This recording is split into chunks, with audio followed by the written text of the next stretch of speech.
Supreme Magus, Web Novel, Chapter 296, Magic Creation Part 2. This exercise is just like a math problem. I can either learn by rote all the equations or I can understand the underlying principles of the main formula and derive from it everything I need. So far the first method failed me, time to give the second one a try.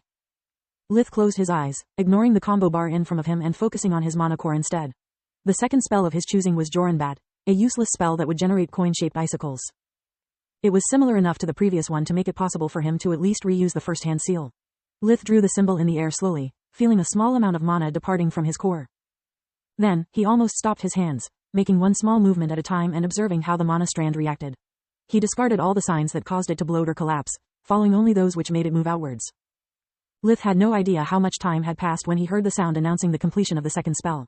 He opened his eyes just for the time necessary to pick the next two words from the codex and transmit them to the booth.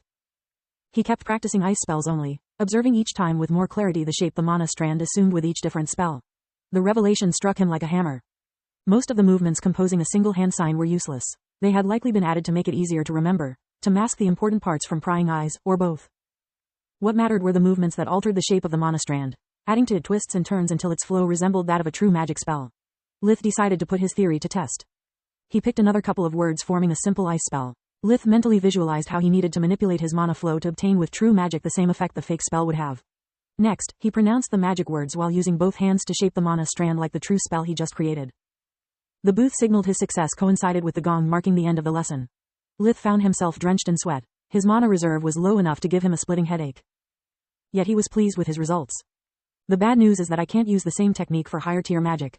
It takes me a minute to whip up a tier 1 true spell, but the same can't be said for the upper tiers.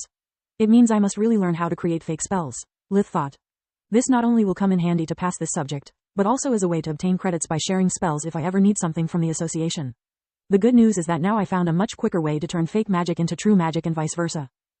It seems my original theory was right. Fake magic's foundations are the same as true magic and the whole tier system is a ladder that leads to the discovery of the mana core.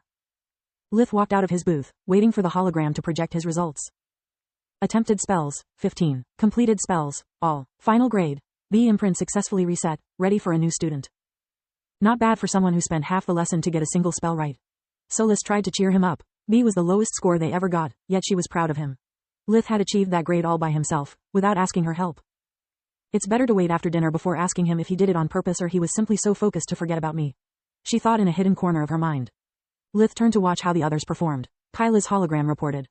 Attempted spells, 22. Completed spells, all. Final grade, A. Amazing as always, Kyla. I suck so bad at this subject. I need to work harder. He shook her hand with a tinge of envy in his voice. She's more talented than me, has more experience than me in creating fake spells, and she didn't waste time panicking. I wonder how powerful will she be, Ko? Lith's train of thought was interrupted by Kyla, who gave him a weak kick on the shin. The way she compulsively tilted her head made him think Kyla was having a stroke or something. Turn around, idiot. Lith followed Solis's order, finally noticing the other stations too. There were a lot of holographic Ds, S, and even some Fs. What the heck? Lith blurted out. It required at least 4 completed spells to get an E, 8 to get a D. Everyone was staring at him with pure hatred. I told you people, talent. Nalir patted their backs.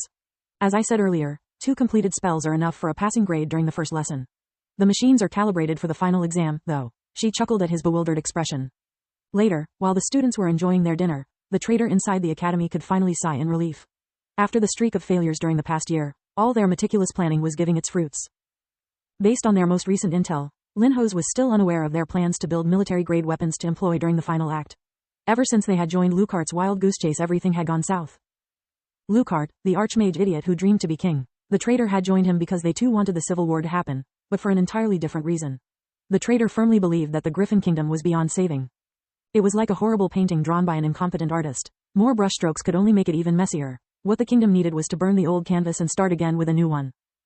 Blinded by his own arrogance, Lucart had never expected that his ally was slowly siphoning his funds and assets, turning Lucart's accomplices into obedient slaves.